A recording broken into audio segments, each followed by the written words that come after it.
Bollywood star hero Salman Khan కి హైదరాబాద్ తో ఉన్న అనుబంధం గురించి ప్రత్యేకించి చెప్పాల్సిన అవసరం లేదు. అతడు తన గారాల సోదరి అర్పితా ఖాన్ పెళ్లి వేడుకను హైదరాబాద్ ఫలక్నుమా ప్యాలెస్ లో అత్యంత వైభవంగా జరిపించారు. ఆయన జీవితంలో ఏ ముఖ్య కార్యక్రమమైనా ఫలక్నుమా ప్యాలెస్ లో ఆ వేడుకలను జరుపుకునేందుకు హైదరాబాద్ ని డెస్టినేషన్ సిటీగా మార్చుకుంటారు.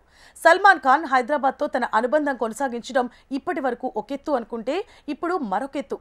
సల్మాన్ ప్రస్తుతం తెలంగాణ రాష్ట్ర ప్రభుత్వంతో ఒక కీలక ఎంఓయూ కుదుర్చుకుంటున్నట్లు తెలుస్తోంది. ఇది హైదరాబాద్ వినోద పరిశ్రమలో ఒక కీలక పరిణామం కాబోతోంది.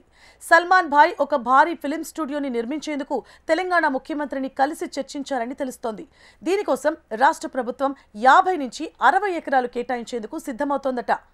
ఇక సల్మాన్ హైదరాబాద్ సమీపంలోని భారత్ ఫ్యూచర్ సిటీలో ఫిల్మ్ స్టూడియోను నిర్మించేందుకు అన్ని విధాలా ప్రభుత్వ సహకారం అందనుంది. ప్రభుత్వం నుంచి భూమి కొనుగోలులో రాయితీలు కూడా దక్కనున్నాయి. డిసెంబర్ 8, 9 తేదీలలో తెలంగాణలో జరగనున్న రైజింగ్ గ్లోబల్ సమ్మిట్ 2025లో ఈ అవగాహన ఒప్పందాలు కుదుర్చుకునేందుకు ఆస్కారం ఉందని కథనాలు వినిపిస్తున్నాయి. కందుకూరు మండలం మిర్జాన్పేటలో భారత్ ఫ్యూచర్ సిటీలో 2 ప్రధాన ప్రాజెక్టులకు రేవంత్ రెడ్డి పునాదిరాళ్లు వేశారు. ఆ తర్వాత ఇక్కడ అభివృద్ధి వేగవంతమైందని తెలుస్తోంది.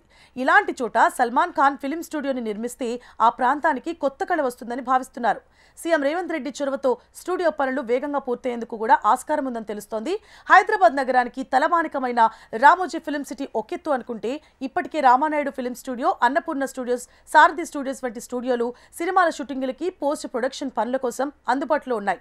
వీటన్నిటికీ మించేలా సల్మాన్ భాయ్ భారీ స్టూడియో నిర్మాణానికి ప్రయత్నించడం ఆసక్తికర చర్చకు తెరతీస్తోంది.